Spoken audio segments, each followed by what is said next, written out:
नमस्कार, आप देख रहे हैं द हिंद 24 न्यूज और मैं हूं आपके साथ साक्षी। आइए नजर डालते हैं आज की बड़ी खबरों की ओर। बनासकांठा जिले के कांकरेज तालुका के लोग मीडिया के सामने अपना दर्द बयां कर रहे हैं। सरकार का एक भी गांव बिना सड़क के न छोड़ने का वादा हवा में उड़ रहा है। खेंगरपुरा, करशनपुरा, कुछ ग्रामीण मीडिया के सामने अपना दर्द बयां कर रहे हैं। क्या सरकार वाकई उनका दर्द सुनेगी? किसी प्राथमिक विद्यालय का अधूरा बरामदा, बच्चों के स्कूल जाने के लिए सड़कों की कमी कब पूरी होगी? अरे मुझे ऐसे नेताओं से नफरत है जो राजनीति का बड़ा चोला पहनकर घूमते हैं या जनसंख्या के आधार पर विकास करने की बजाय अपनी मनमानी कर रहे हैं। अगर कांकरेज तालुका में बनी सभी सड़कों की जांच की जाए तो पता चल जाएगा कि किस नेता ने सरकार को धोखा दिया। मैं कोई ग्राम पंचायत उप सरपंच तरीके जाहरात करूँ छूँ कि मैं कोई गाम में મને બહુમતીથી ઉપસરપંચ તરીકે બધા લોકોનો હું ઉપસરપંચ તરીકે બનાવે તેમનો હું ખૂબ ખૂબ આભાર માનું છું। પણ અમારા ગામનો હવેથી વિકાસ કરવાનો છે એટલે મેન તો રોડ રસ્તાની બહુ જ ખામી છે। મારા ગામના જે બાળકો 100 થી 150 છોકરા બહાર ગામ ભણવા જાય છે, રોડ રસ્તાની કોઈ જ પણ સુવિધા નથી। જે મુલકપુરથી ત્યાં કોઈ રસ્તો આવે છે એ પણ કાચો છે। સુરાણા અત્યારે બાળકો ચાલીને જાય છે, કોઈ રોડ રસ્તાની કોઈ પણ સુવિધા નથી। એટલે બધા મારી સરકારશ્રીને વિનંતી છે કે મેં કોઈ ગામનો વિકાસ થવો જોઈએ।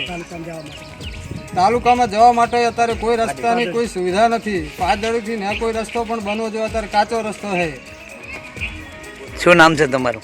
મારું નામ છે રબારી રમેશભાઈ અર્જનભાઈ। ઠાકોર વિષ્ણુજી છગનજી, ગામ કરશનપુરા, ત્યાંથી હું રજૂઆત કરું છું કે અમારી ગામ પંચાયત આણંદપુરા લાગી છે, બરાબર? કઈ સાલોથી આણંદપુરા પંચાયત છે અમારી, અને હવે પંચાયતમાં જે આગળના કામો આવતા હોય એમાં સુધી પહોંચતા નથી, બરાબર? અમારી કઈ રજૂઆતો છે? કોઈ રસ્તાની રજૂઆત છે, કોઈ આ ગૌચરકની રજૂઆતો છે, એ બધું અમારું સુધી સરકારી લાભ કોઈ મળતા નથી અમને। એ તરફથી અમે સરકારને વિનંતી કરીએ છીએ કે અમારો લાભ અમને ડાયરેક્ટ મળે એવું કંઈક કરી આપો। જલાજી રૂપાજી, ગામ કરશનપુરા। કોઈ સરકારી અમને કામ મળતો નથી લાભ। વડપરા પંચાયત અમારી છે અને કોઈ રસ્તાને ઠેકાણું નથી, ક્યાંય અમારે આ ગામડીનો રસ્તો ઠેકાણું નથી।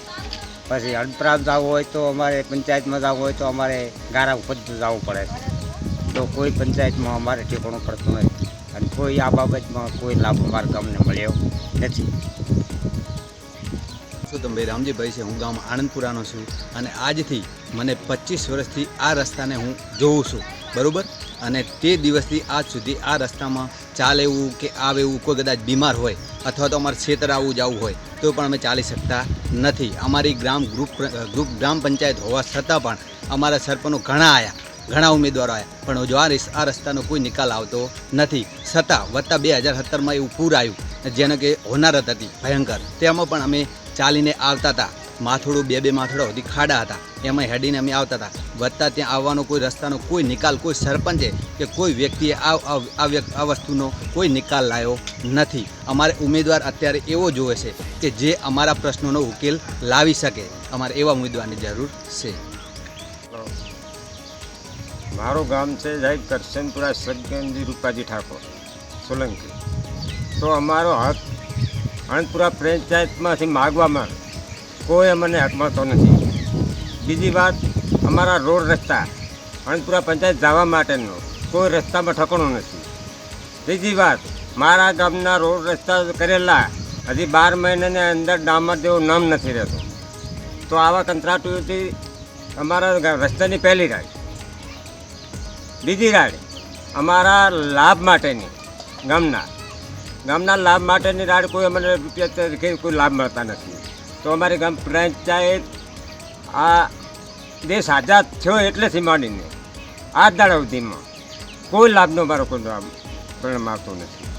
તો એના માટે રોડ રસ્તાઓ તો અમે માગીએ ના માગીએ, અમારા સફાઈ વેરા, ઘર વેરા, પાણી વેરા તમામ અમે એના ભરણ છે, તો અમારે લોકો લાગવો જોઈએ કે તો આવી મારી પ્રાર્થના છે। શાળા મારો ખૂબ ખૂબ આભાર અને મારી વિનંતી। देखते रहिए द हिंद 24 न्यूज।